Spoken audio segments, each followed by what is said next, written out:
Listen, if you ever get offered a plea deal that includes empathy training, don't take it.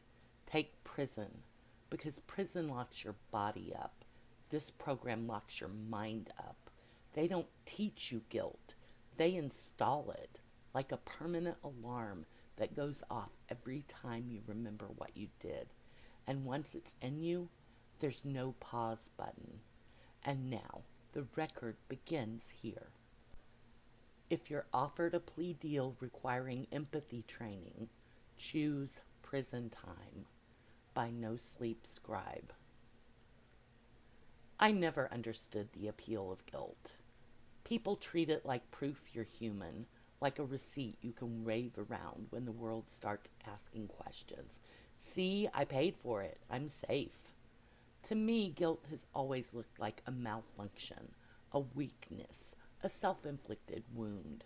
I watched people fold under it, confess to things no one noticed, ruin their own lives out of some instinct to bleed in public and call it virtue. I never had that instinct. Not because I was broken, because I was honest. The world isn't complicated. It's just polite about what it is. Predator, prey. Everything else is decoration. I learned early how people measure tears, how comfort is handed out like a prize, how shame only matters if it changes you. It didn't change me, it taught me. By 25, I could walk into a room and read hunger like subtitles. Loneliness, vanity, fear, hope if I was lucky. Hope was the easiest. Hope made people generous. You give someone a fantasy that tastes like salvation, and they'll pay you for it with their dignity. They'll defend you to their families. They'll call it love, because love is the word people use when they don't want to admit they were desperate. I didn't invent the game. I just played it better. In court, they called it fraud, swindling, elder exploitation. They said the numbers like curses. 3 women, hundreds of thousands. They said I stole retirement funds and second mortgages and drawer cash because banks made them nervous. They said I smiled while I did it. That part was true. The smile wasn't cruelty. It was professionalism. A mechanic doesn't cry when he changes your oil. A surgeon doesn't apologize when he cuts you open. I gave them attention. I gave them purpose. I gave them a story where they weren't invisible. In exchange, they gave me what I wanted. That's not evil. That's economics. The prosecutor wanted a monster. The defense wanted a misunderstanding. The judge wanted a clean ending. I gave them calm. Right suit, hands folded, nodding at the right moments, regretful without looking weak. The justice system doesn't run on truth, it runs on performance. That's why my attorney smiled when he slid the plea agreement across the table. "This is good," he said. "This is very good." A partnership program, the Center for Human Optimization, a DOJ rehabilitation track for offenders with documented affective deficits. Affective deficits, like I was missing a vitamin. They wanted to fix me, not because I was dangerous. Dangerous men go to prison and stay there. They wanted to fix me because I embarrassed them, because I proved you could take everything from someone without a weapon, and the law didn't know how to punish that kind of violence in a way that made anyone feel safe again.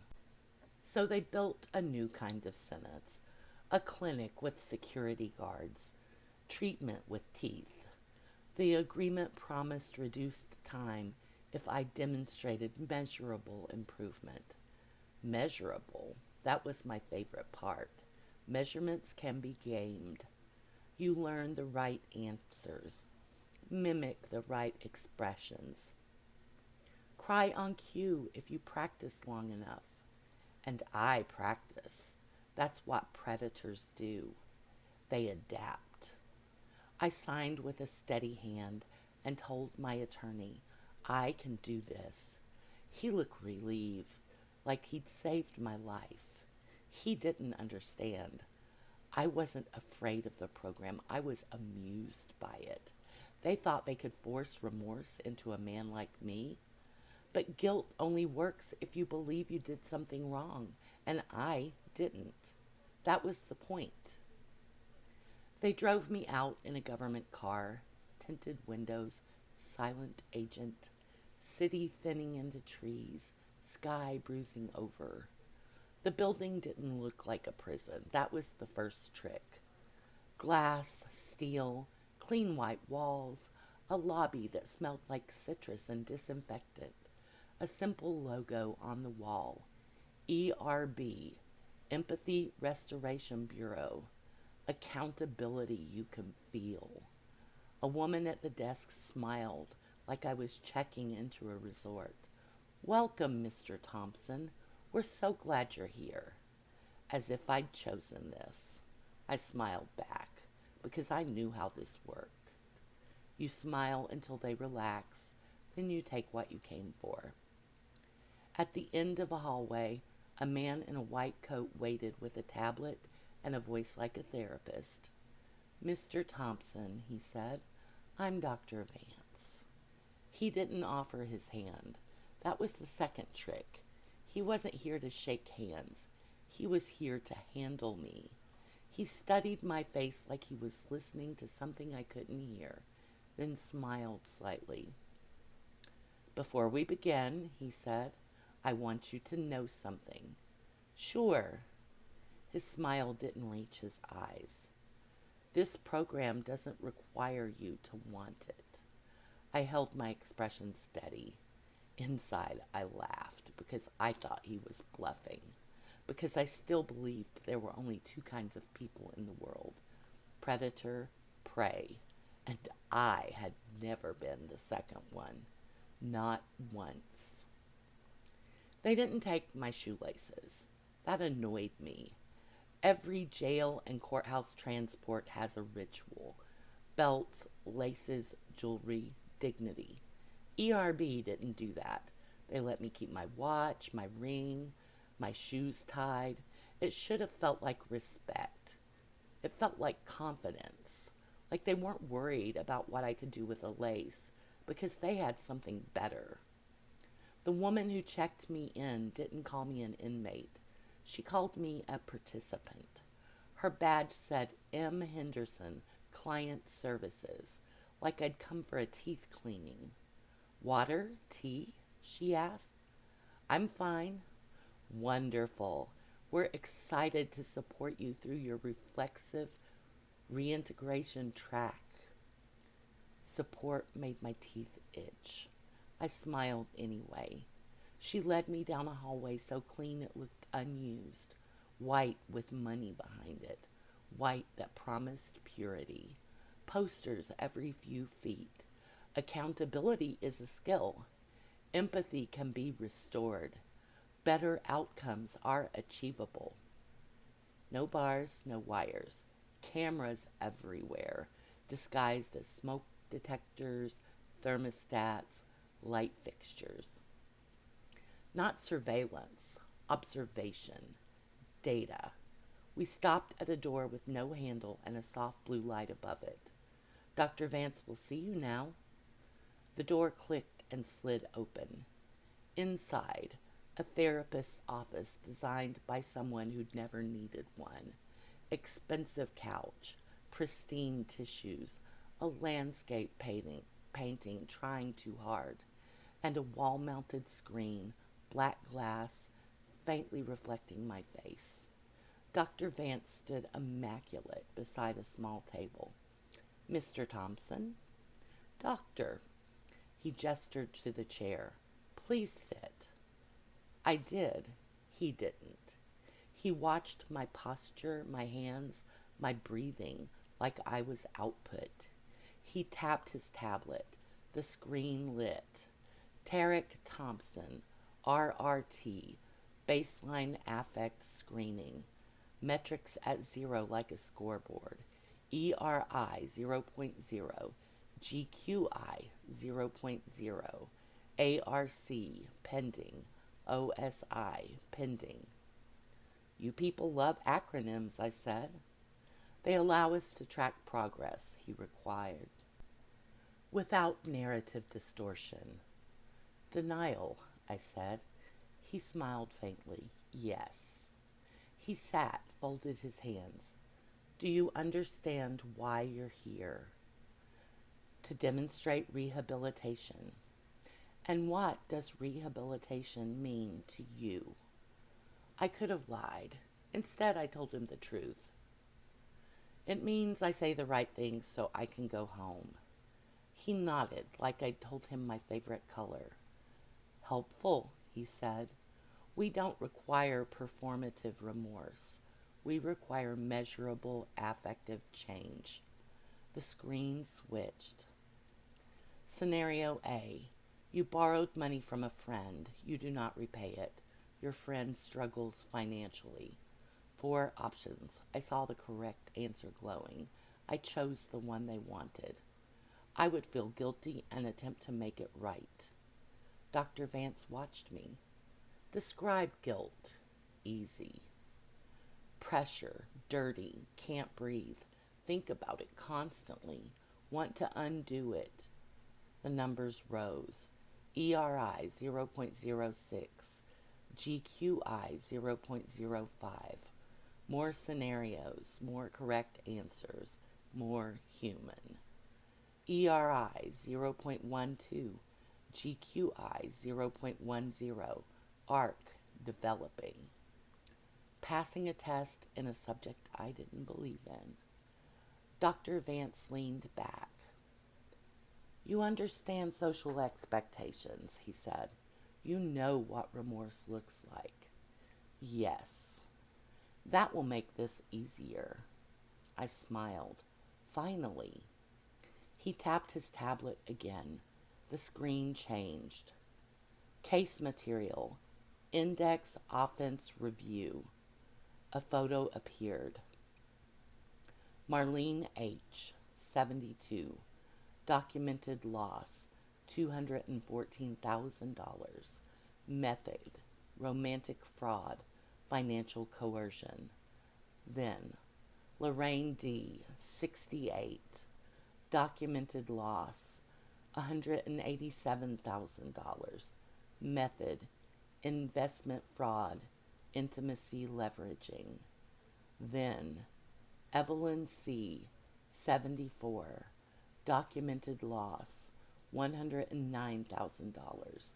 Method, caregiver fraud, dependency engineering. Dr. Vance watched me watch them. Tell me what you feel. I gave him the script. Regret, shame, I feel. He lifted a hand. No, he said gently, not what you think you should feel. His voice softened. What you actually feel. I looked at the faces again. 3 numbers, 3 pieces of prey. What I felt was annoyance. We were still talking about it. I feel nothing, I said. Dr. Vance didn't flinch. He looked satisfied. The metrics dropped. ERI 0.08. GQI 0.04. ARC fail. What the hell is that? I asked. That, he said, is baseline. I sat up. I answered your questions. You answered correctly, he agreed, but you didn't respond. What's the difference? Performance is linguistic, he said. Response is biological. Cold brushed the back of my neck. He wasn't here to see if I could fake remorse. He already knew I could. He stood. Your first Reflection Suite session is scheduled for 9 a.m. tomorrow. Tomorrow? Correct. So what? Pictures and pretend harder? He looked back at me, calm as ever. This program doesn't require you to pretend, he said. It doesn't require you to want it. He paused. It requires you to feel it. The door opened. Henderson waited in the hall with her bright smile. We'll get you settled in your room. My room, not my cell. I walked out with my shoes tied and my hands free. And for the first time, I had the uneasy sense none of that mattered, because somewhere deeper, somewhere I couldn't reach, someone else had already taken hold of the leash. They woke me at 8 a.m. with a soft chime. A voice in the ceiling said pleasantly, "Good morning, Mr. Thompson. Your session begins in 1 hour. Please remain hydrated." A tray waited on the desk. Oatmeal, fruit, water. Everything smooth, safe, and quiet. Like they wanted me calm. Like calm made me easier to work on. I ate because I didn't want my body betraying me later with weakness. Weakness was for prey. At 8:50 a.m., Henderson arrived. "How are we feeling today?" "Fine." She led me down the same white hallway. I noticed something new. No clocks. Time here was dispensed in scheduled portions. We stopped at a door with a pulsing blue light. "Reflection Suite 3, Henderson said. "Dr. Vance and Technician Patel." The door opened itself. The room wasn't an office. It was a procedure room pretending to be gentle. A reclined chair sat in the center, padded, ergonomic, grooves where restraints could appear, a sleek black halo suspended above it, a wall-sized screen displayed Protocol AIT, Affect Injection Therapy, Module, Index Offense, Marlene H. My metrics waited like hungry mouths. Dr. Vance stood immaculate beside the chair. Patel sat behind glass at a console, expressionless. "Sit," Dr. Vance said. "We'll begin with stabilization." "That thing reads my mind?" I asked. "It monitors neural activity," he said, "and supports calibration." So, yes. He explained it like he was about to do something irreversible. "We will not alter facts," he said. "We will not insert false events." He paused. "We will restore affect." "Restore?" I repeated. "Guilt, empathy, moral discomfort, responses you did not experience at the time." "And if I refuse?" "You can refuse," he said calmly. "We'll document it. Your plea agreement will be notified. Sentencing proceeds. No threat, just consequence." I sat. Cool pads pressed my wrists. Sensors, not straps. A thin needle slid into my arm so smoothly I barely felt it. "What is that?" "Stabilizer," Dr. Vance said. "It keeps you present." "Why would I panic?" His eyes held mine. "You tell me." Then the halo lowered. Pressure circled my temples. The air narrowed. The room became a hallway with no exits. Patel's voice came through. "Memory anchor in 3, 2, 1. The screen flashed. "Begin." And the room vanished. I was in my car, leather wheel under my hands, the smell of cologne and coffee, sunlight through the windshield. Then it snapped into place. The first time I met Marlene. Restaurant patio, string lights, live music, people watching. Marlene stood when she saw me, too eager to sit. "Tarek," she said, delighted. I smiled, warm, slow, professional. "Marlene." She took my arm, a claim. I'm so glad you came. This part was easy. We sat, we drank. She offered openings, and I filled them with whatever she needed. Lonely, hurt before, don't trust easily. Her eyes shone. She leaned closer, and through it all, I felt what I'd felt then. Nothing. Then something shifted. Not a thought, a pressure behind my eyes. The saxophone warped into something mournful, and I felt her, not metaphorically, as a flood. Loneliness first, worse than sadness.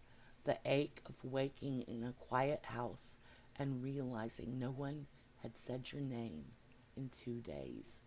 Then hope, bright, stupid hope. Please, please be real. My stomach clenched. Dr. Vance's voice slid into the memory. Stay with it. Do not resist. The memory jumped. Her hand in mine. Her head on my shoulder. Pictures of grandkids shown like a test. Then money. Small at first. A loan. You'll pay it back, right? My voice smooth as silk. Baby, I wouldn't ask if I wasn't desperate. In the original memory, it was nothing. Now it was a blade, because I felt her relief, her pride at being needed. She wasn't giving me money. She was buying a role, the one who saves. And I took it. The guilt hit like a stone dropped into my chest. Heavy, sickening, certain. Breathing felt like swallowing glass. The memory moved on.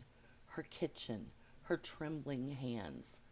I can take out a little more, she said, her voice cracking. She looked at me like a lifeline, and I felt her fear. Not fear of me, fear I would leave. Dr. Vance murmured, observe the dependency. I saw myself too close, smiling too gently, holding her like she belonged to me. And for the first time, I felt what it was to be her. 72, hopeful, humiliated, calling it love because the alternative was unbearable. I tried to scream. The scream was hers, silent, polite, trapped. My throat closed. The memory slammed into the end. Me leaving after the transfer. In the original, I'd felt clean. Now I felt her house expand with silence. Her voice barely there. Please don't leave me. My stomach lurched. The patio, the kitchen, everything collapsed into white. I was back in the chair, my face wet, my chest heaving. The screen flashed. ERI 0.41, GQI 0.38, ARC active, OSI developing. Patel's voice. Significant affect response detected. Dr. Vance stood in front of me, calm. That wasn't, I rasped. Wasn't what? He asked. That wasn't real. It was real, he said. It was delayed. The guilt didn't fade. It sat in my chest like a stone. What did you do to me? I whispered.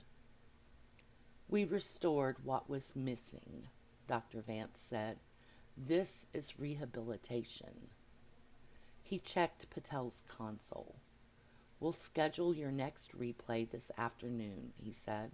Same module, increased intensity. My stomach dropped. Increased?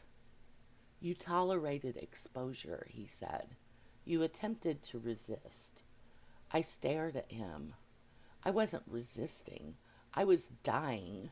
No, worse, I was feeling. And ERB wasn't teaching me guilt. It was removing my ability to live without it. They told me I did well. That made me hate them. Tolerated exposure, Dr. Vance said. Demonstrated responsiveness. Responsiveness, like vomiting in a chair, was progress. They gave me water and bland food and told me to rest, as if rest could put the walls back. In my room, I stared at my hands. They looked the same. They felt wrong. The memory replayed anyway. Marlene's kitchen, her trembling hands, her need. Please don't leave me. Guilt came in waves now. Tight chest, sour throat, heat behind my eyes. I paced, did push-ups, pressed my palms to the wall, and breathed like prey. Nothing helped. At 3 p.m. the chime sounded. Your next session begins in 30 minutes. I walked to Reflection Suite 3 with Henderson smiling beside me like we were going to yoga. I stopped in the doorway. I want my attorney, I said. Of course, Dr. Vance replied. We'll document it. Notify DOJ. Update your compliance status.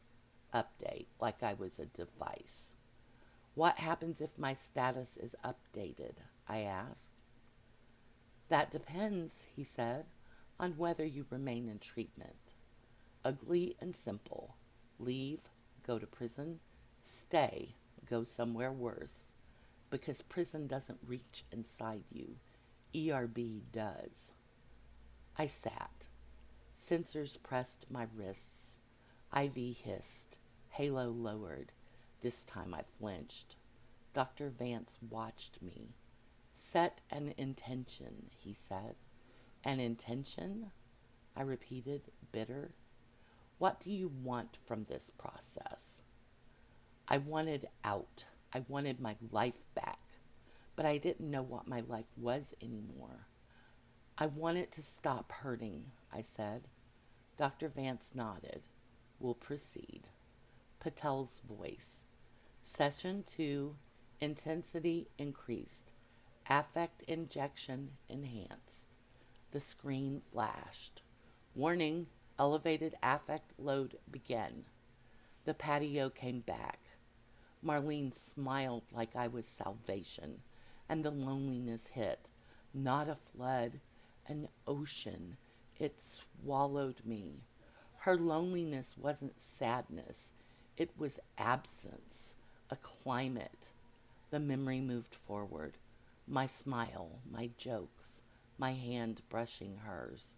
Every small act felt like a needle because I could feel the effect on her. Every word planted hope. Every compliment became proof she mattered. The guilt surged so hard my vision blurred. Her house, her couch, her bank statement. I can take out a little more. And this time I felt her shame too. The shame for needing me. Sharp, acidic, crawling. She hated herself for wanting me. And she wanted me anyway. My voice in the memory. Baby, I wouldn't ask if I wasn't desperate. The injected empathy twisted. It didn't just show me her feelings. It made me experience them as mine. Relief, gratitude, hope. Then betrayal, preloaded, hit like a trap snapping shut. My chest seized. I couldn't breathe. Pause, I rasped. Dr. Vance. Pause requested. The memory froze. Marlene's face hung mid-hope. The images stopped. The feelings didn't. The pause wasn't mercy. It was time to drown properly. Dr. Vance murmured, describe it. It's too much, I whispered. That's the point, he said. We're expanding your capacity. What if I don't want it? You don't have to want it, he said. You only have to experience it. Then softly, resume. No, I choked. Patel, resume initiating. The memory unpaused. Marlene's hope collapsed in real time. Her breath caught, her hands went cold, her stomach dropped. Truth hit her like a physical blow. I felt it. Then the mirror moment, her staring at herself afterward, trying to find the version of her who wouldn't have done this. She couldn't. Her voice whispered, "I'm so stupid." The guilt turned violent. I convulsed against the chair. I made a sound I didn't recognize. The memory surged to the police report. Her shaking hands, her hesitation, not to protect me, to grieve the fantasy. Please, please be real. The world went white. I was back in the suite, drenched in sweat. The screen flashed. ERI 0.62, GQI 0.57, ARC active, OSI stabilizing. Patel, enhanced integration successful. Dr. Vance stepped into view. "You requested a pause," he said. "It didn't help," I whispered. "Correct," he replied. "A pause is not an exit." "How many times?" I asked, shaking. "Daily exposure is recommended," he said. "We cannot allow the affect to decay." Decay. Like guilt was medication. He leaned closer. "This is what rehabilitation feels like," he said. And I realized the worst part wasn't the pain. It was that the pain was working. That night, I practiced in the mirror, not because I needed to, because rehearsal was control, and control was oxygen. "I'm sorry. I take full responsibility. I understand the harm I caused." The words tasted wrong. I could still perform, but now every performance came with an internal recoil. That's a lie. That's not enough. I slept maybe an hour. The chime woke me. "Good morning. Debrief at 0800. Session at 0900. Debrief. Talking, explaining, reframing. I could do that. Dr. Vance waited in the same office. Couch, tissues, fake painting. "How was your experience?" he asked. I gave him the clean version. "It was hard," I said. "I feel ashamed. I didn't realize how much I hurt her." Heat rose behind my eyes, real this time, not planned. I stopped. Dr. Vance watched me. The wall screen turned on. ERI 0.58, GQI 0.51, ARC unstable, disassociation markers present. "Say it again," he said. I didn't realize how much I hurt her. The metrics flickered. Disassociation markers increased. Dr. Vance nodded. "You're narrating," he said. "What does that mean?" "You're telling a story about your emotions. You're not allowing them to occur." "That's ridiculous," I snapped. "I cried. I threw up." "You had an affect response during exposure," he said. "Here, you're performing." My jaw tightened. "Doctor," I said carefully, "I don't know what you want from me." "I want you to stop trying to win," he said. The sentence landed like a hook, because it was true. I tried to recover. "I'm trying to complete the program." "That's a form of winning." I stared at him. The urge to charm rose automatically. The guilt shifted inside me, hot, awake. It didn't want charm. It wanted consequence. Dr. Vance's voice stayed calm. "You understand harm intellectually," he said. "You can mimic remorse." He paused. but you do not internalize it. Maybe I don't need to, I said. That is exactly why you're here. The screen changed. Module update. Moral miss sequence. Not a victim, not a crime. A timestamp. Event 2006 0914. Subject age 13. Category moral miss, social cruelty. My stomach tightened. This has nothing to do with my case. It has everything to do with your case, he said. We are not treating the offense. He held my gaze. We are treating the mechanism. Mechanism, like I was a machine that produced harm. You said you wouldn't change facts, I said. We won't, he replied.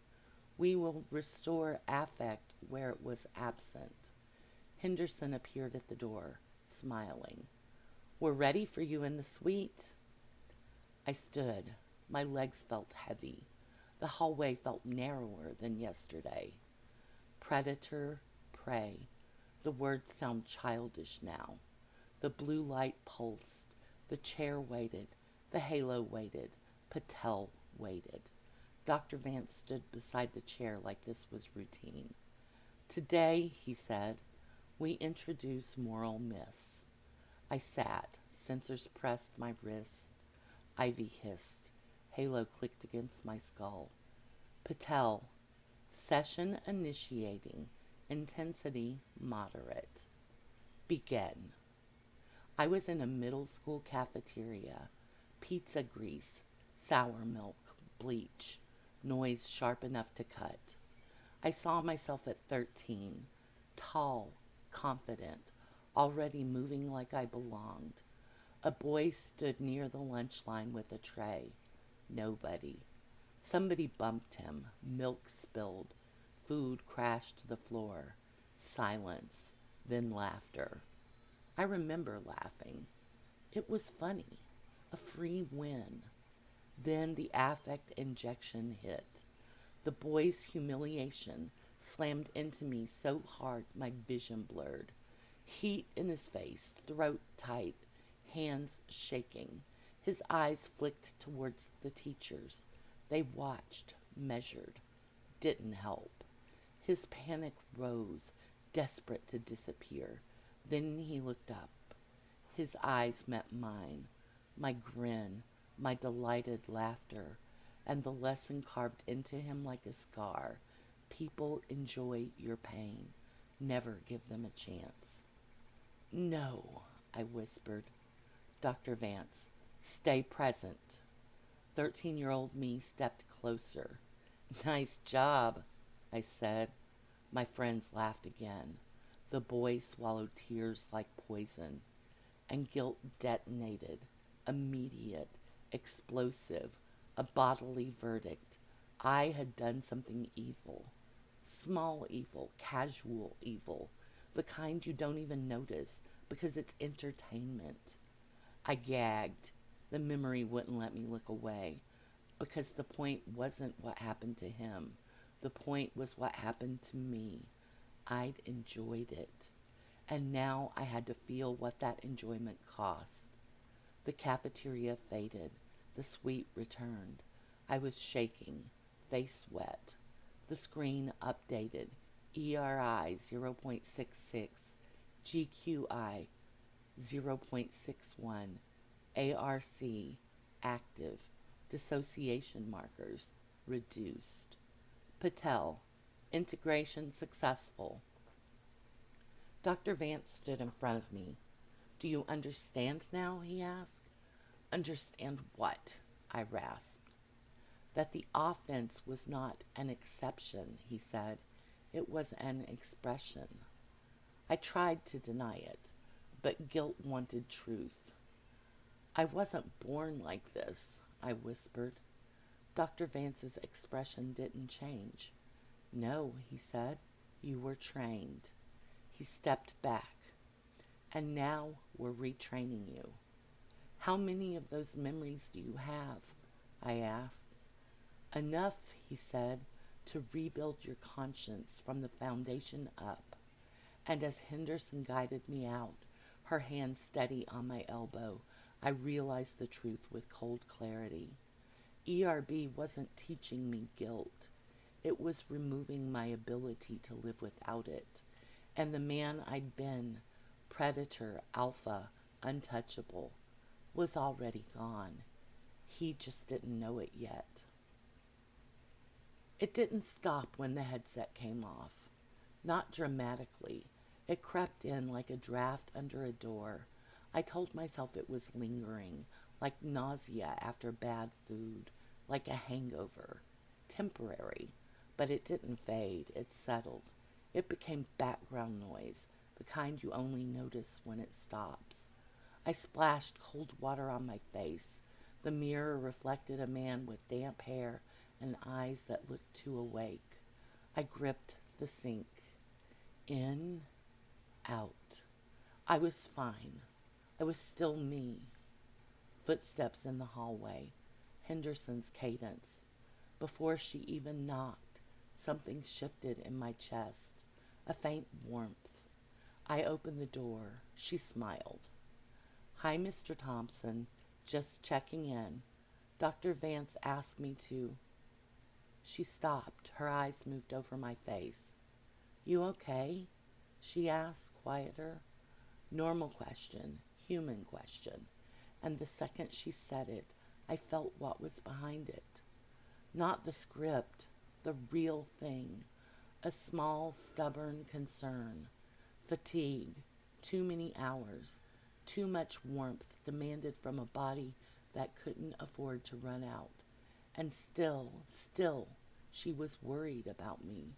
I flinched. Her smile faltered. Did I? No, I said too fast. I'm fine. The lie landed inside her. Shoulders tightened, a micro retreat, a door closing a millimeter. I stared at her, stunned. I hadn't even tried to manipulate her, and I still could. The weapon was still in my hand, but now I felt the recoil. It hurt. Henderson cleared her throat, professional again. Dinner's at 6, she said. Try to eat something. Yeah. She walked away, and I stood there feeling her fatigue as if it were mine. Tight shoulders, ache behind the eyes, irritation held behind politeness. When she turned the corner, it faded. Not gone, faded, like a radio station drifting out of range. I shut the door slowly. That wasn't supposed to happen. The suite was supposed to stay in the suite. Unless it wasn't a program anymore. Unless it was a setting, permanent. I sat on the bed and pressed my palms to my eyes. The darkness didn't help. It made it louder. Cafeteria boy humiliation, trapped in my ribs. Marlene's shame, hot on my tongue. The memories were over. The affect wasn't. It was installed, and now it belonged to me. At dinner, the room was quiet, clean, subdued. Other participants, gray clothes, downcast eyes, bodies eating like they didn't trust themselves. I pushed chicken and rice around my plate, took a bite. My mouth rejected it. Not nausea, revulsion, like my body had developed opinions. A man sat across from me, broad shoulders, eyes counting exits. He didn't look at me, but I felt him anyway. Fear, not panic, a steady drip of expectation, punishment always coming, always deserved. My throat tightened. I didn't want it, but it seeped into me like cold water. He flinched as he chewed. His hand trembled, and I knew, without being told, he'd been in the suite today too. Not intellectually, embodied, aftershock. I stood too fast, chair scraping. Heads turned. I felt their reactions like heat. Startle, suspicion, irritation, curiosity. Too much. I walked out like nothing was wrong. Back in my room, I turned on the TV for an anchor. Approved channels, approved voices. A reporter, a courthouse, a charity scandal. An older woman at a microphone, hands shaking. I just don't understand, she said. We trusted them. The sentence hit me like a fist, not because it was about me, because I felt her. Quiet collapse, disappointment settling in the chest like wet sand. I turned the volume down. It didn't matter. This wasn't hearing, it was resonance. I shut the TV off. Silence filled the room. And in the silence, it got louder. I sat on the bed, hands on my knees. They shook. I saw the cafeteria's boys' trembling fingers picking up spilled milk. The memory arrived with the affect like a reflex. Stop, I whispered. No one answered. Stop. The building stayed calm. The program stayed inside me. I went to the bathroom and stared at my reflection. Same face, different eyes. Something exposed, soft, a vulnerability I'd always recognized in other people and dismissed as weakness. I hated it the way a man hates a cast. Not because it's ugly, because it proves he can be hurt. You're not real, I told myself. You're not mine. But guilt wasn't a thought. It was a bodily fact, like pain, like gravity.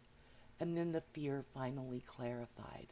Not fear of prison, not fear of punishment. Fear of walking back into the world like this, with everyone's feelings loud inside me, and realizing the worst thing ERB could do to a man like me wasn't locking him up. It was setting him free. They gave me my phone call like it was a privilege.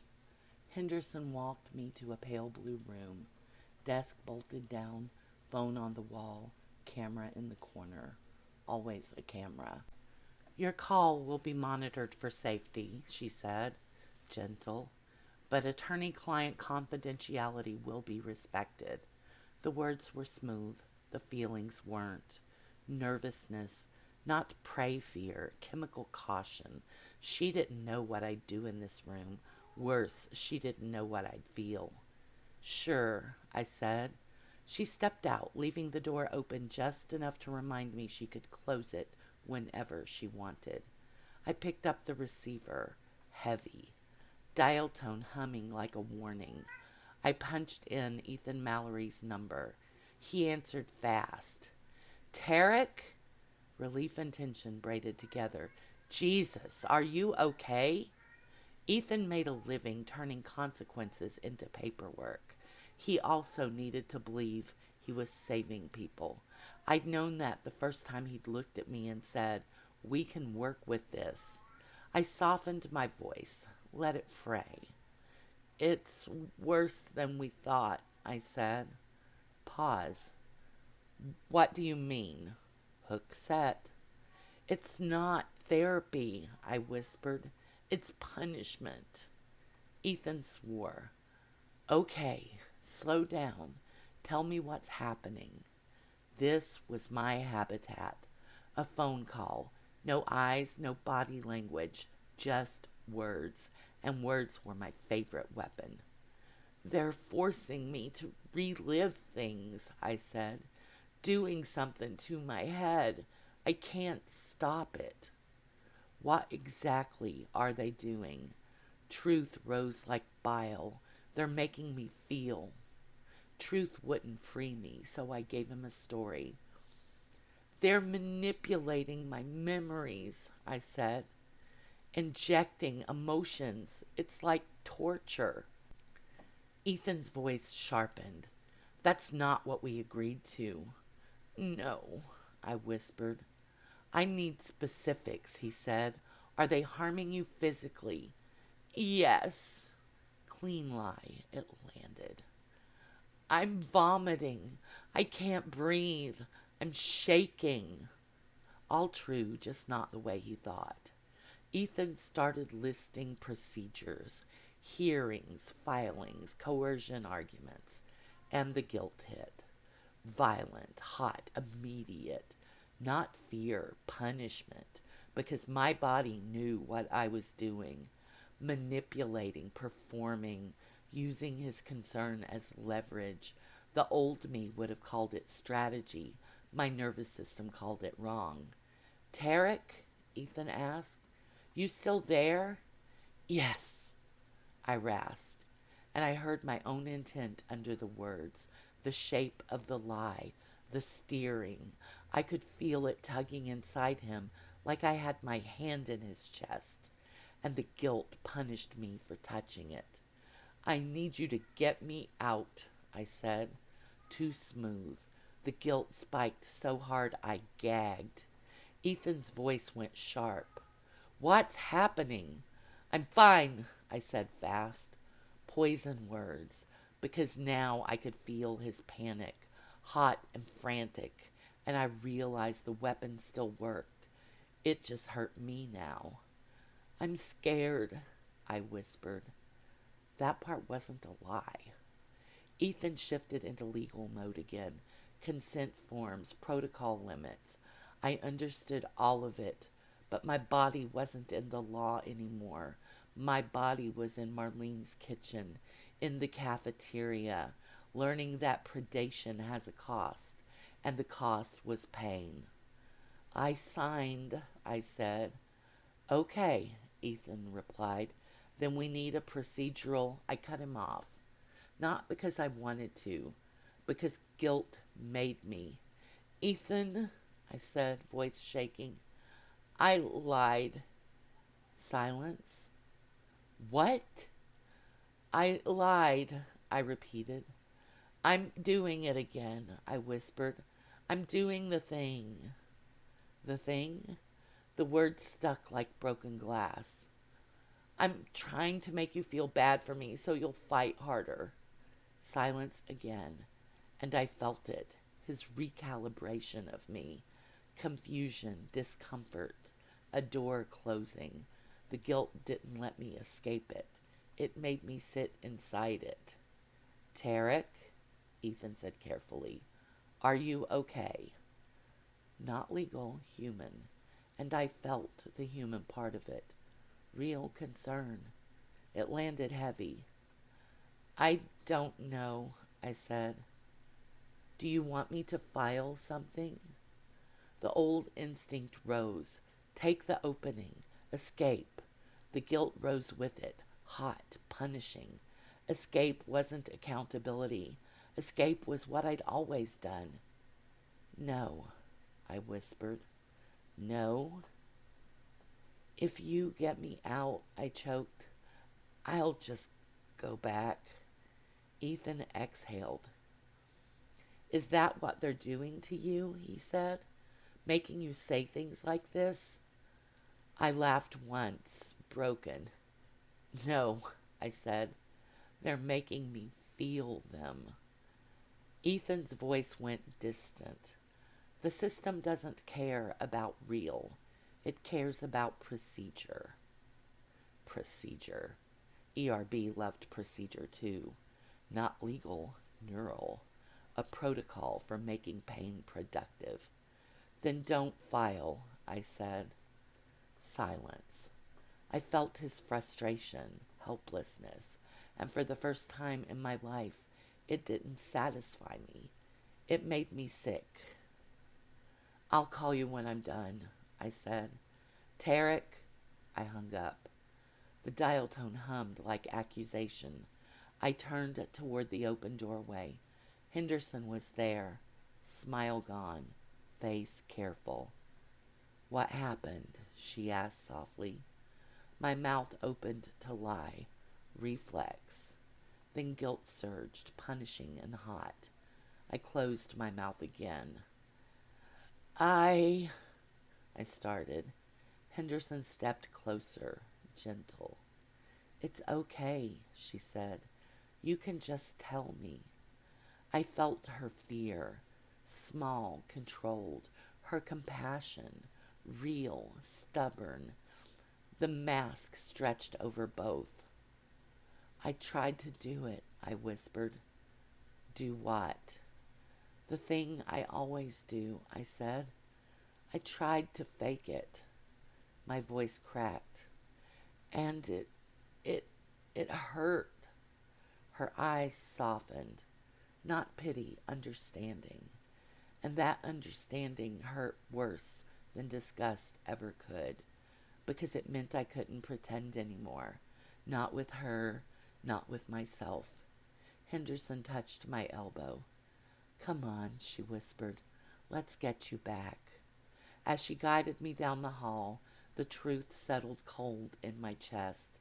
ERB didn't need walls. It had already made predation costly. It had turned my favorite weapon into a blade that cut my hand every time I picked it up. They didn't tell me what the next section was. They never said, today we break you. They said, module update. Henderson escorted me without her usual brightness. Her smile was thinner, rationed. I felt her caution like heat from a stove, and underneath it, anticipation. Storm coming anticipation. At the reflection suite door, she paused. Dr. Vance is inside. Is it Marlene again? Her eyes flicked away. No. The door opened. The chair waited. The halo waited. Patel waited behind glass. Dr. Vance stood beside the chair like a priest holding scripture. The screen was already on. RRT Session 7. Protocol CRT Mirror Mode. Module Self-Perception Victim Perspective Inversion. Target Identity Disruption. Identity disruption. My skin prickled. What is this? I asked. Conscious response training, Dr. Vance said. Mirror mode. You're going to show me what? My voice went thin. He held my gaze. You. My stomach dropped. No. You are, he said calmly. You're already here. I looked at Henderson, hands clasped around her tablet. She didn't meet my eyes. A crack opened in my chest. Not because she was cruel, because she couldn't help. Even kindness had limits here. You said you wouldn't alter facts, I said. We won't, Dr. Vance replied. We restore affect. We adjust perspective. Perspective. I tasted the word like poison. You're humiliating me. No, he corrected. We're showing you what you are. What if I refuse? You can refuse, he said. We document it. Your plea agreement proceeds. It wasn't a choice, it was a fork. Pain now or pain later. I sat. Sensors pressed my wrists. Ivy hissed. Halo lowered. Patel's voice. Perspective inversion in 3, 2, 1, begin. I was in Marlene's kitchen. Not as me, as her. My body was smaller, older, joints aching, hands trembling, heart racing for no reason. I looked down, thin skin, veins, a wedding ring that felt like history. I looked up, and there I was, me, standing across the island like I owned the room.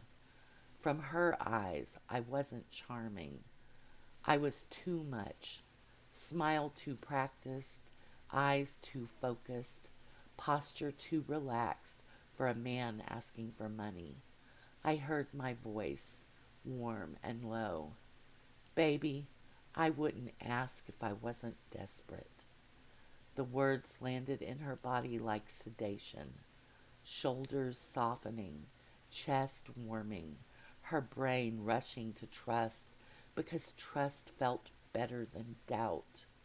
And then I felt the hook, not metaphorical, physical, a tug inside her, a pull toward him, toward me, toward the fantasy.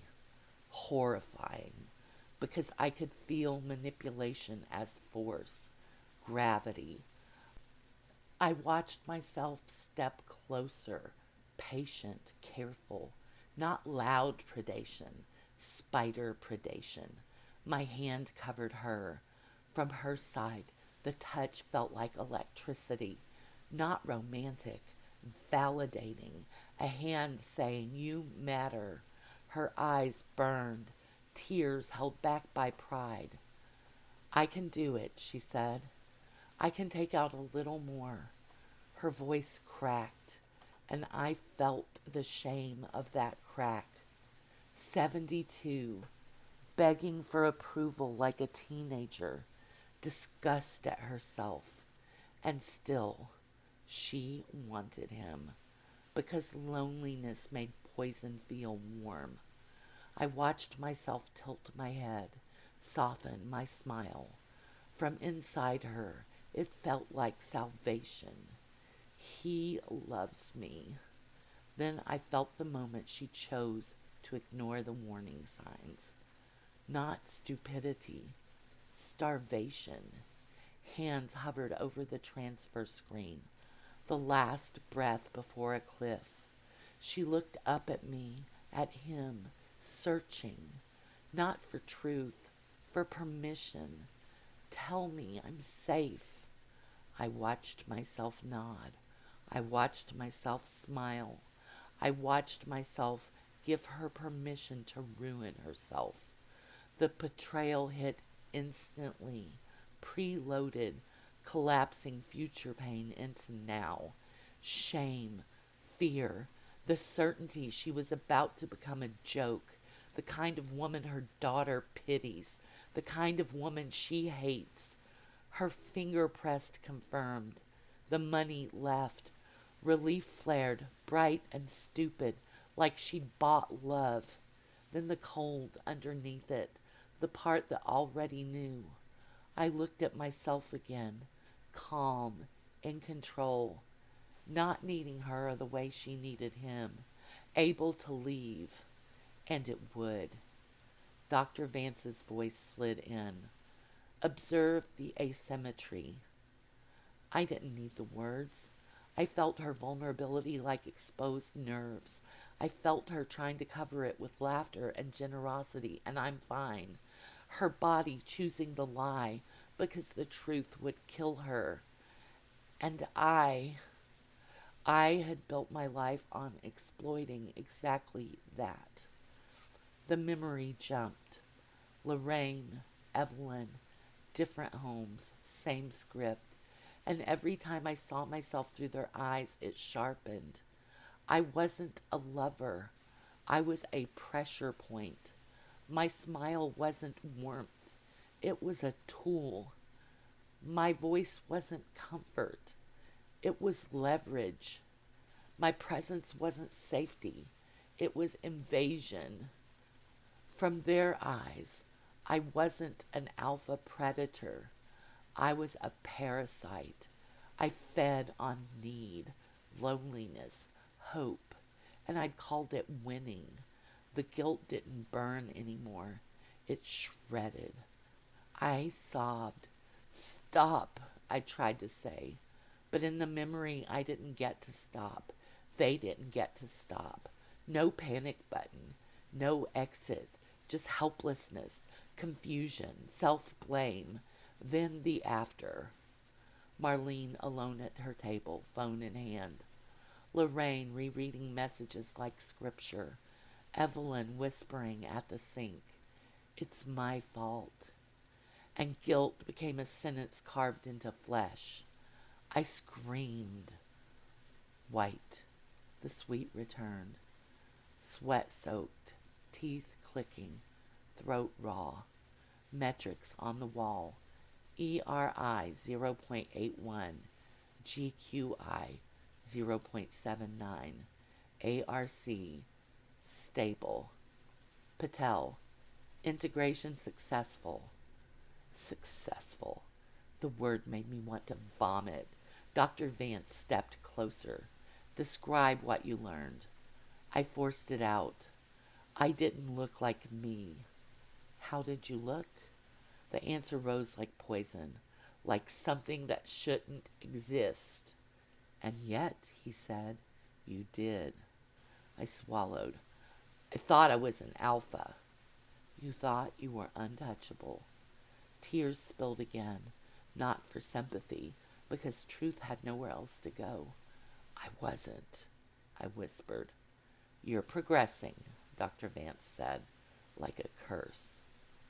What happens when I'm done? I asked. When your affect is stable, we begin reintegration planning. Reintegration? The word made my stomach drop.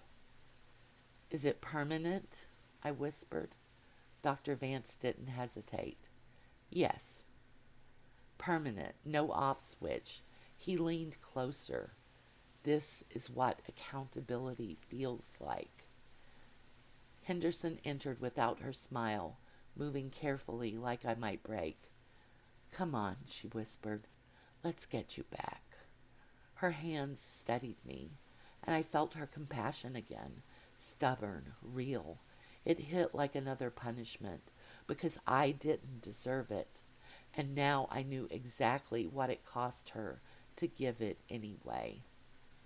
They told me I was improving like it was good news. Dr. Vance didn't ask how I slept. He didn't mention mirror mode. He didn't need to. The screen was already on when I sat. ERI 0.84, GQI 0.82, ARC stable, OSI stabilizing. Mr. Thompson, he said, I want to acknowledge your progress. My stomach turned. Progress meant more.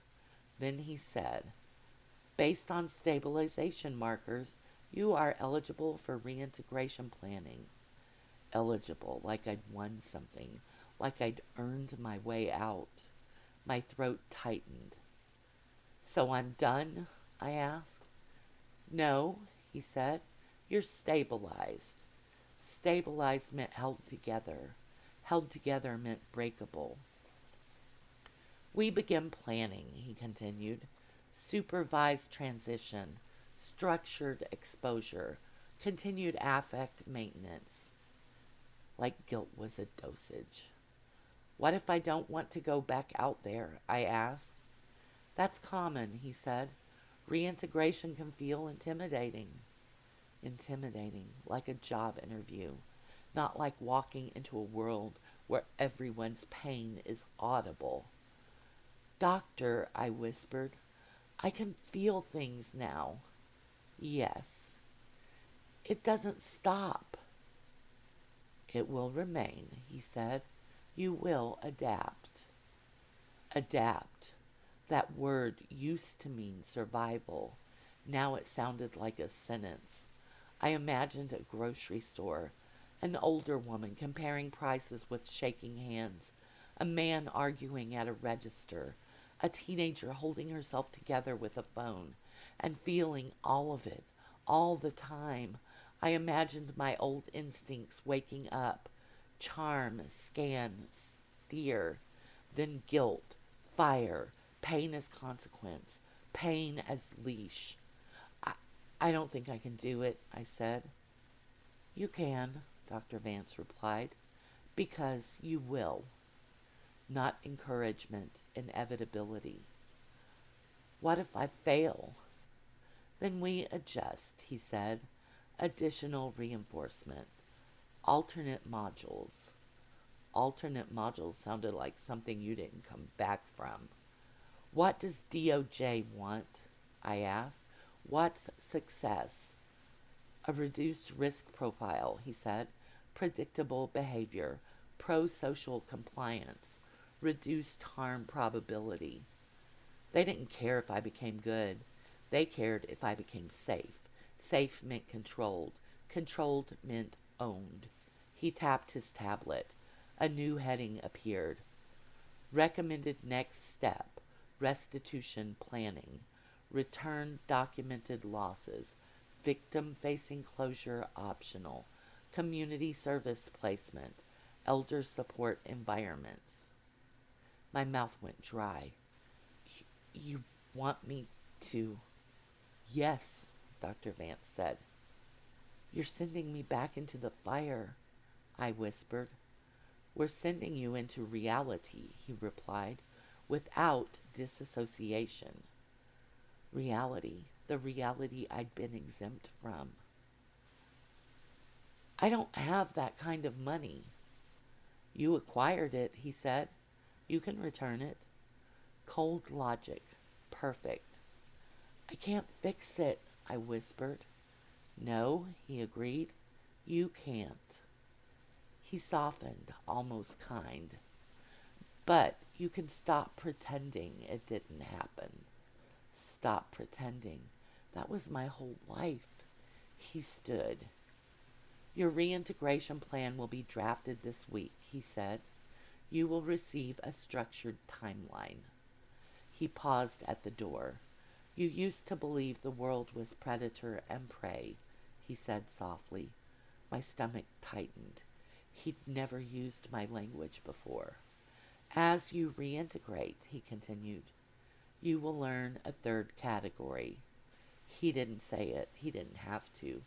The word formed in my chest like a bruise. Punished. He left. The door clicked shut, and I sat alone with my metrics glowing like proof of transformation. Eligible, stable, improving. And I realized with cold clarity, ERB hadn't been building me towards freedom. It had been building me towards a life sentence, not behind bars, inside my own body.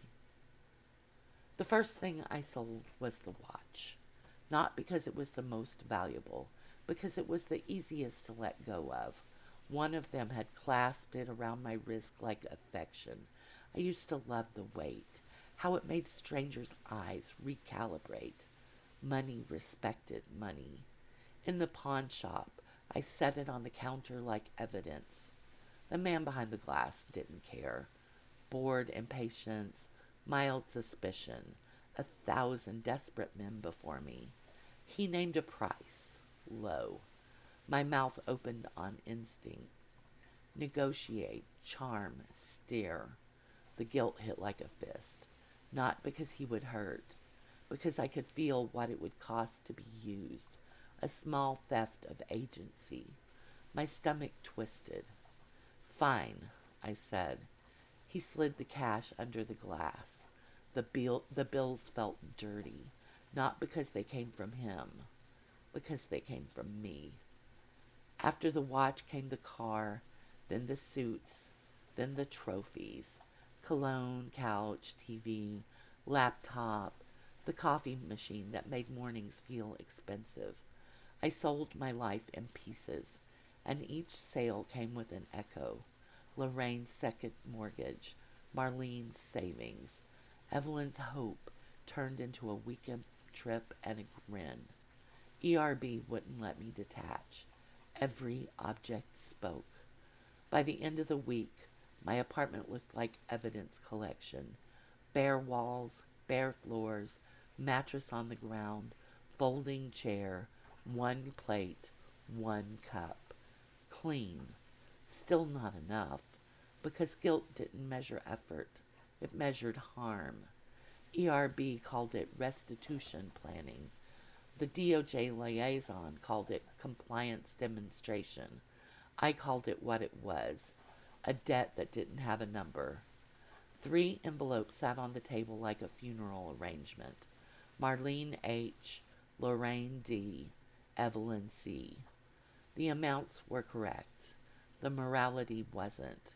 You could return every cent and still not return what you took. You could hand them money and still not unteach their bodies to flinch. I picked up Marlene's first because she'd been the softest, the one who still believed people could be saved. Her neighborhood was quiet and manicured. Wind chimes, potted plants, a faded welcome mat. Welcome, obscene. I rang the bell. Marlene opened the door, older, tired. Her body changed before her face did. Recognition, a flinch she tried to hide. Tarek, she said, voice thin. I held out the envelope. I brought this, I said, all of it. She stared at it like it might bite. Why? She whispered. Not about money, about everything. The guilt surged so hard my vision blurred. I reached for a speech. Nothing came, so I gave her the only truth left. I wanted to, I said. Her face tightened. You wanted to. I wanted to, I repeated, and I didn't care. Something in her broke quietly. I prayed for you, she whispered. The sentence went through me like a knife, not because I deserved prayer, because she needed to believe her kindness hadn't been a mistake. I'm sorry, I whispered. The apology came out raw, not strategy, reflex. Marlene flinched at the softness in my voice, the familiar shape of it. Don't, she said sharp. Don't talk like that. What? I breathed. Don't sound like you used to, she said, voice cracking. It makes me... Ashamed of the part of her that still responded, I stepped back. I can't fix it, I said. Then why are you here? Because I can't live with it. Because I want you to take the pain back. Still selfish. So I said something smaller. Because I took it, I whispered, and I'm trying to give it back. Marlene stared, then took the envelope. Her fingers brushed mine. A brief shock. Not comfort, awareness. A person. This doesn't change what happened, she said. I know. Tears slipped down her face. I still check my bank account, she admitted. I still feel stupid. Money didn't touch that shame. You weren't stupid, I started. Don't, she warned. She was right. Even comfort could be manipulation from me. I'm leaving, I said. She didn't thank me, didn't forgive me. The lock turned behind me like a verdict. Lorraine's house was harder. Everything trimmed too precisely. Clean windows like a warning. She opened the door without flinching. Sharp hair, clear eyes, no softness. My body tried to smile. Guilt rose like a blade. Tarek, she said, like a chain sliding into place. I held out the envelope. This is for you. She didn't take it. What do you want for this performance? She asked. Performance, the word slapped. I don't want anything, I said. You want relief, she replied. A nail in my chest. I couldn't deny it. You didn't come because you care, she said. You came because you can't stand what you feel now. She was right. Even guilt wanted to center me. Don't, she said quietly. I don't want your apologies. Then colder. You are not the first man to see me as an opportunity, but you are the first man who got me. The shame behind it was molten, not because she trusted, because she lost. This doesn't fix my sleep, she said. This doesn't fix my daughter's eyes. She took the envelope without touching me. So don't stand here like you balance the scales, she said. You haven't. I know. Then leave. As I walked away, I felt her behind me, cold relief I was leaving, and something harder underneath. He will never feel clean again. The last house smelled like lemon cleaner and old paper. Evelyn didn't answer. Her daughter did, hair pulled back tight, eyes like stone. "You're him," she said. "Yes." "Why are you here?" I held out the envelope. "I'm returning the money." She nodded once, like confirming a number. "And the rest?" she asked. "The rest?" "The rest of what you took," she said. "The women who didn't get believed." I can't. No, she cut in. "You can't." She took the envelope like it was contaminated. "Evelyn isn't coming to the door," she said. "She doesn't need your apology. Do you understand?" she pressed. "I think I do." "Then tell me," she said. "Tell me what you did to her." The old reflex rose. Minimize. And guilt burned it down. So I named it. "I made her believe I loved her," I whispered. "And?" "I took her money," I said. "I left." Her jaw tightened. "Do you know what she said afterwards?" she asked. I shook my head. "She said she deserved it," the daughter said. My breath caught. "She said she was too old to be that stupid." My eyes burned. The daughter watched without sympathy. "You stole her dignity," she said. Truth detonated in my chest. "I know." "No," she said. "You know now because someone forced you to know." Then, calm and precise, "You're here because you want to get rid of it. The guilt." I couldn't speak. "My mother doesn't get to turn it off," she said. "So don't come here looking for closure." "I'm not." "Yes, you are." The accuracy hit harder than anger. "I'm sorry," I whispered. "Stop saying that," she snapped. "It makes her feel worse." I froze. "She hears your voice," the daughter said, "and she thinks she did something to deserve you." Inside the house, I felt it. Evelyn's small fear, her trembling shame, the part of her still trying to forgive so she wouldn't have to be the prey. The guilt searched so hard my vision swam. "Take your money and go," the daughter said. "Don't ever come back." "I won't," I whispered. She shut the door. Not slammed, closed. The lock turned. A boundary made physical. I stood there too long, staring. They didn't need my remorse. They needed my absence. I got in the car shaking. The guilt didn't soften. It didn't reward me. It just sat there, heavy and alive, and the truth settled like a stone. Restitution wasn't redemption. It was the minimum.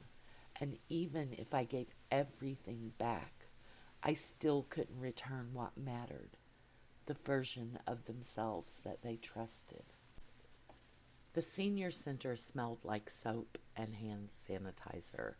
Not bad, just human.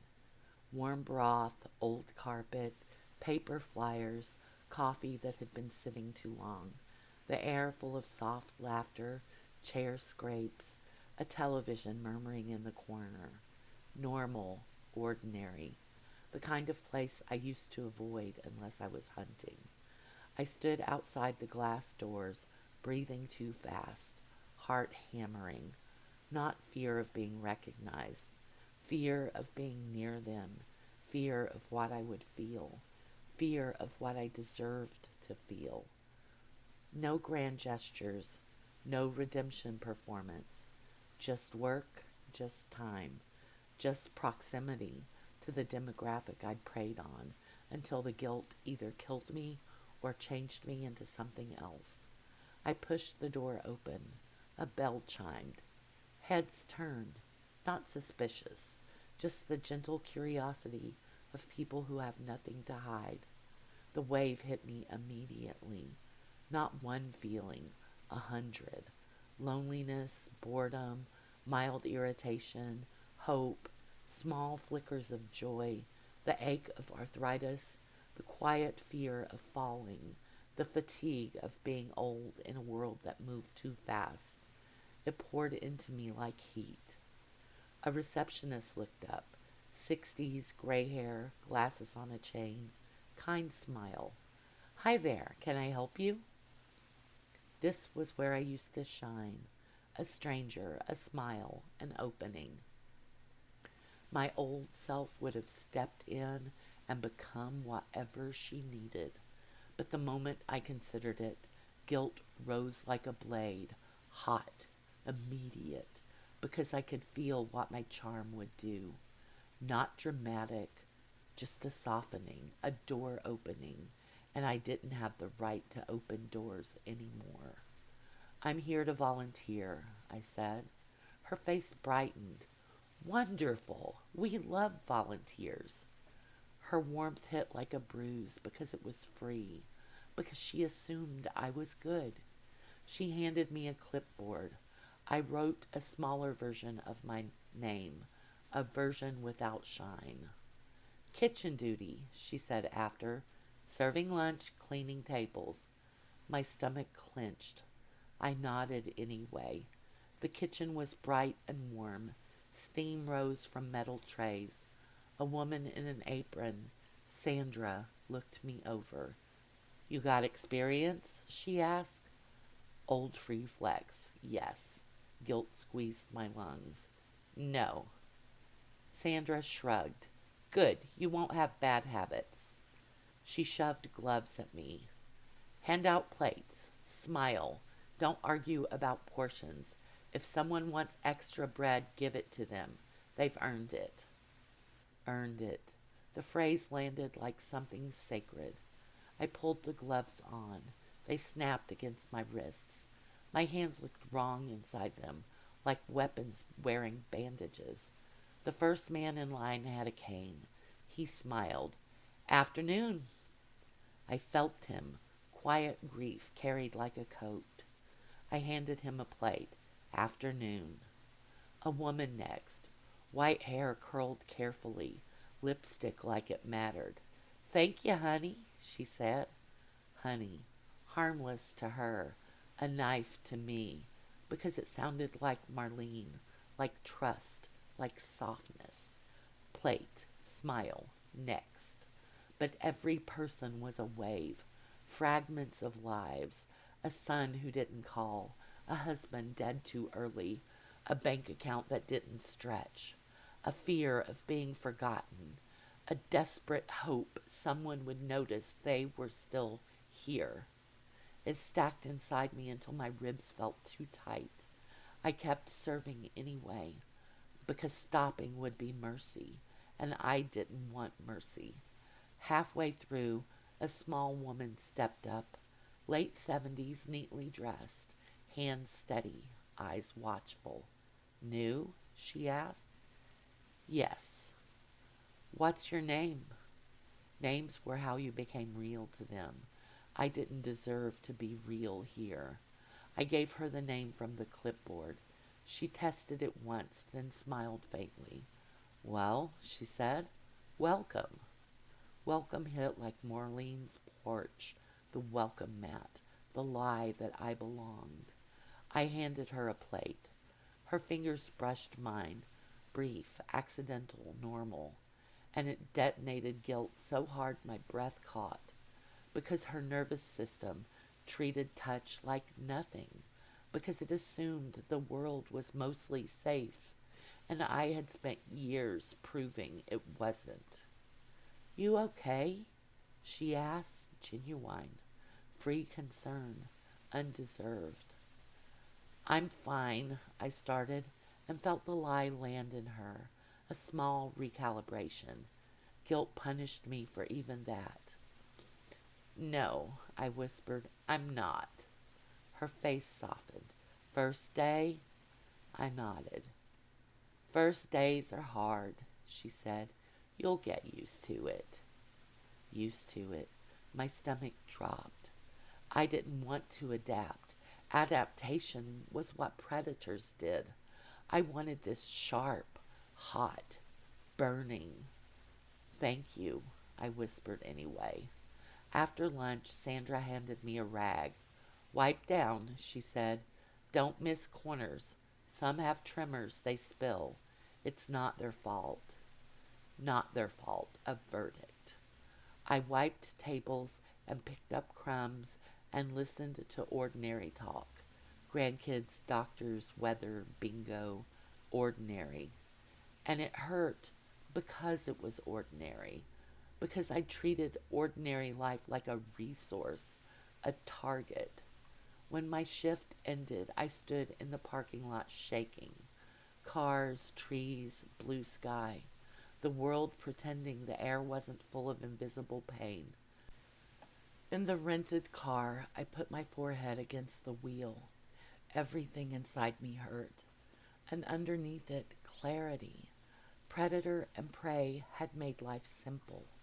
But inside that building, feeling warmth and grief and fear and hope moving past my hands like communion, I understood the third category. Not predator, not prey, the punished. Tomorrow I would go back, not for forgiveness, because the pain finally fit. The last thing I sold was the bed frame, not the mattress on the floor. The idea of comfort, the idea I deserved to be held up off the ground. A young couple came for it, smiling, excited, joking about assembly. They didn't know my name. They didn't know what paid for their bargain. I helped them carry it downstairs. When they thanked me, the gratitude landed like weight, not heavy, just undeserved. They drove away. My apartment became what it had been turning into for weeks. A place with no softness. A place that didn't let me forget. No more money to find. No more trophies to strip away. Only consequence. Only memory with feeling installed. The feelings didn't ebb anymore. They were stable, integrated, mine, atmosphere. I couldn't undo what I'd done, but I could stop adding to it. I went back to the senior center the next morning, not because anyone asked, because staying home felt like hiding. The bell chimed. Warm air hit my face. Soup, coffee, paper.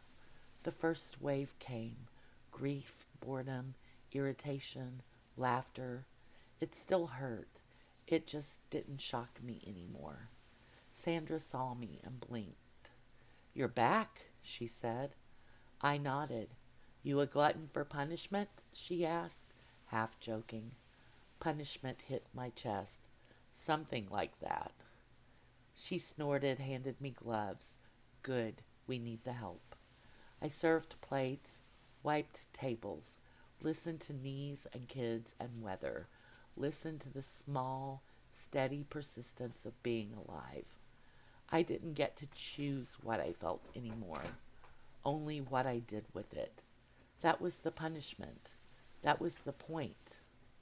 A week later, I mailed the last checks through ERB's restitution process. Verified, documented, clean. No notes, no apologies, no performance. Just return.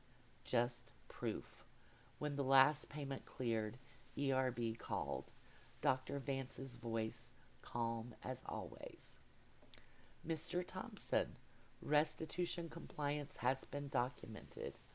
Okay. Your reintegration markers remain stable. Risk profile reduced. Reduced, like I was a chemical neutralized.